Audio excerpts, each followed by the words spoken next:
আসসালামু আলাইকুম, কেমন আছেন সবাই? নিয়ে এলাম আপনাদের জন্য কই মাছের দো পেঁয়াজা রেসিপিটি খুবই সহজভাবে নতুনদের জন্য। তাহলে শুরু করা যাক। 6টি মিডিয়াম সাইজ কই মাছ নিয়ে নিয়েছি। খুব ভালো করে লবণ দিয়ে ঘষে ঘষে ধুয়ে নেওয়ার পর আমি আবার সামান্য লবণ এবং হলুদ গুঁড়ো দিয়ে মেখে নিচ্ছি। এখন একটি প্যানে তেল নিয়ে নিচ্ছি প্রায় 3 টেবিল স্পুন।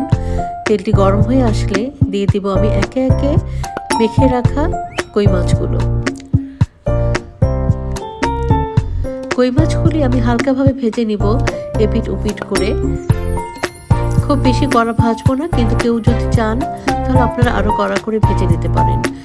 আমার ভাজা শেষ হয়ে গিয়েছে, আমি একে একে তুলে নিচ্ছি। সেম তেলেই আমি এখন বাকি রান্নাটি শেষ করব।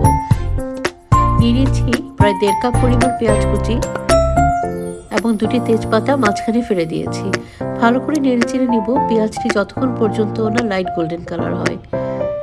পেঁয়াজে কালার চলে এসেছে, দিয়ে দিচ্ছি লবণ আন্দাজ মতো, দিয়ে দিচ্ছি আদা বাটা 1 টেবিল চামচ এবং রসুন বাটা 1.5 টেবিল চামচ, দিয়ে দিচ্ছি হলুদের গুঁড়ো 1.5 টেবিল চামচ এবং লাল মরিচের গুঁড়ো 2 টেবিল চামচ। সবগুলি উপকরণ খুব ভালো করে নেড়েচেড়ে মিশিয়ে নিব।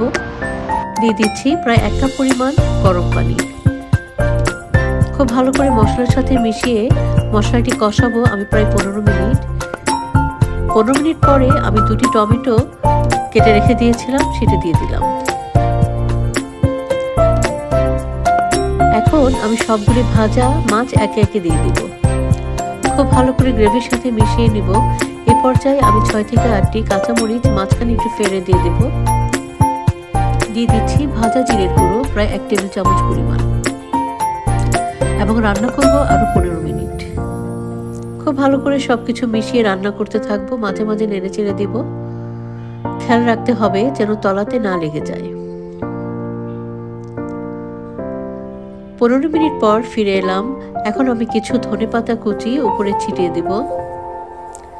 ধনেপাতাগুলি গ্রেভির সাথে একটু মিশিয়ে দেব যেন ধনেপাতার ফ্লেভারটা ঝোলে চলে আসে।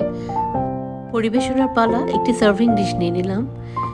একে একে কই মাছের পিসগুলো এতে আমি সব নিয়ে নিচ্ছি। তৈরি হয়ে গেল খুবই মজাদার কই মাছের দো পেঁয়াজা, যা গরম ভাতের সাথে খেতে খুবই মজার। এভাবে একবার বানিয়ে দেখুন, আশা করি আপনাদের ভালো লাগবে।